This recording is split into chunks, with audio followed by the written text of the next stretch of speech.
soldiers, great soldiers, protecting them from harm's way. And we have done a great job. And when we want to know, do you have any minesweepers? Well, would rather not get involved, sir. I said, for 40 years we're protecting you, and you don't want to get involved in something that is very minor. Very few shots going to be taken because they don't have many shots left. But they said, would rather not get involved. I just want the fake news media and everybody else to remember that that was said, because I've been a big critic of all of the protecting of countries, because I know that we'll protect them. And if we ever needed help, they won't be there for us. I've just known that for a long period of time, just like I knew about the Strait, that it would be a weapon, which I predicted a long time ago, predicted all of this stuff. You guys were very generous in that. I predicted all of it. I predicted Osama bin Laden would knock out the World Trade Center. I made that prediction a year before he did it. I said, you better get him. He's a bad guy. I watched him be interviewed one time, and I said, that's a bad guy. You better get him. 1 year before, exactly, I wrote it in a book. You can even check, about a year before the World Trade Center then came down. President Clinton actually had a shot at him, and he didn't take it. Unfortunately, I'm not blaming him for that, but he didn't take it. And he ended up knocking down the World Trade Center, but I predicted that too. I predicted a lot of things. We strongly encourage other nations whose economies depend on the Strait for blood. I mean, these people literally need it. 95% of their energy or their oil comes out of the Strait, and they should be in here very happily helping us. And it's incredible. We have such we're number one in oil by double now. We drill, baby, drill. We're double any other nation, and it's going to be soon triple any other nation. And that doesn't include Venezuela, who's been great. By the way, the relationship with Venezuela has been fantastic. Literally millions of barrels of oil are being taken out, and it's been a great help, and it's been to their great benefit. The president has done a really good job.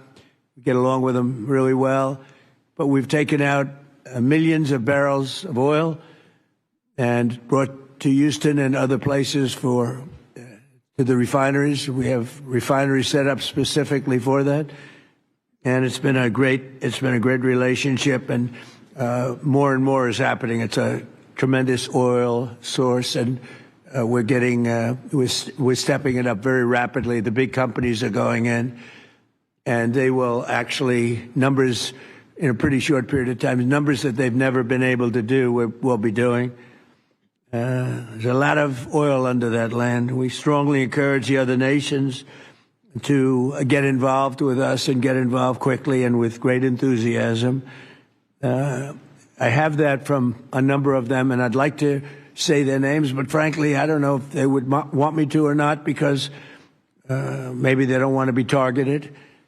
But I say, wouldn't matter if you're targeted or not, because this is a paper tiger that we're dealing with now. It wasn't a paper tiger 2 weeks ago. It's a paper tiger now. So now we're going to get down to the reason. We'll take a couple of questions in a moment, but we're going to get down to the reason we're here today. Actually, this was set up a long time ago. It's the Trump Kennedy Center. Over the past year, we've made incredible strides to restore the true purpose and prestige of this revered institution. Together, we're going to ensure it remains the finest performing arts facility of its kind anywhere in the world. And I don't know that it ever really reached that stage, but it will over a period of time. We're rebuilding it. It's in very, very bad condition. It's been it's been somewhat of a disaster, to be honest with you. It's been let go to hell. That's what they've done. They did a poor job. They spent money in the wrong places. They built some theaters underneath that nobody uses, little ones, tiny, that cost $300 million. and the money was spent incorrectly and wrong. We're dealing with some networks on the possibility of those little theaters. Nobody's going to use them. They want the big halls.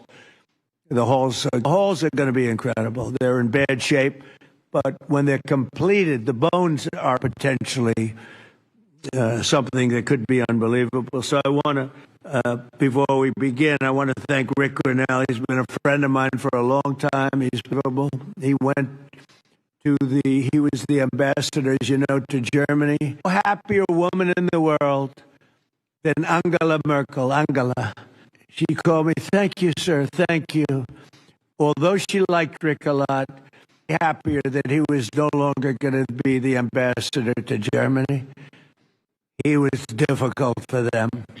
He was not your typical ambassador. He was the opposite. He would do what was best for the United States, not for Germany.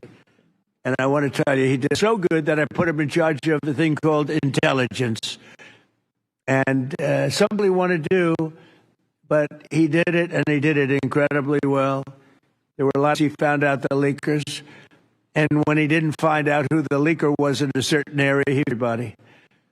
And he went into one room where it was coming out. These are long-term problems that these various places have had. And he's the one that leaked this, and they wouldn't admit it, so he fired the whole room. And he did a good job. He was very good. And during this transition period, I asked Rick if he would run it, because we wanted to see. And remember when we first took it over, I didn't do it with enthusiasm. I did it because somebody had to do it. I had to turn it around, because failing, it would have closed, and physically it would have almost fallen down. It was in very bad shape. The steel columns outside, as an example, were meant to be covered. You know, exposed steel is unusual to have in building. What I do best in life is build. I build buildings really well and under budget and ahead of schedule. That's what I do. Unlike the Fed building, which is going to cost billions of dollars. It may never open. I mean, right now, we have a wonderful Kevin, a wonderful new head of the Fed coming in. I don't know if he'll ever be able to occupy this complex that was destroyed by Jerome too late, because he's always too interest. Should cut interest rates. He should cut them right now. They should have a special meeting. What's a better time to cut interest rates than now? A third grade student would know that. But that's a terrible thing. But what I do is build great stuff. And what we're going to do is, right outside. In fact, if you look behind me, see the nice gold curtains? You want a nice foundation, and you want to see a lot of work, very deep, very, very deep for specific reasons. We have a magnificent ballroom being built, because this is the biggest room, and it holds like 98 dinner. But behind me, you're going to have a ballroom that's going to building, and the people occupying it, in particular, every president in 50 years has clamored for a ballroom, a large, beautiful room. This is a cocktail room, and this will actually be, this whole floor will be a cocktail room for the cocktail area, or pre-area for the ballroom. Before we'll have heads of state. We can't even do a heads of state dinner. Usually what they do would do them on the lawn with a tent.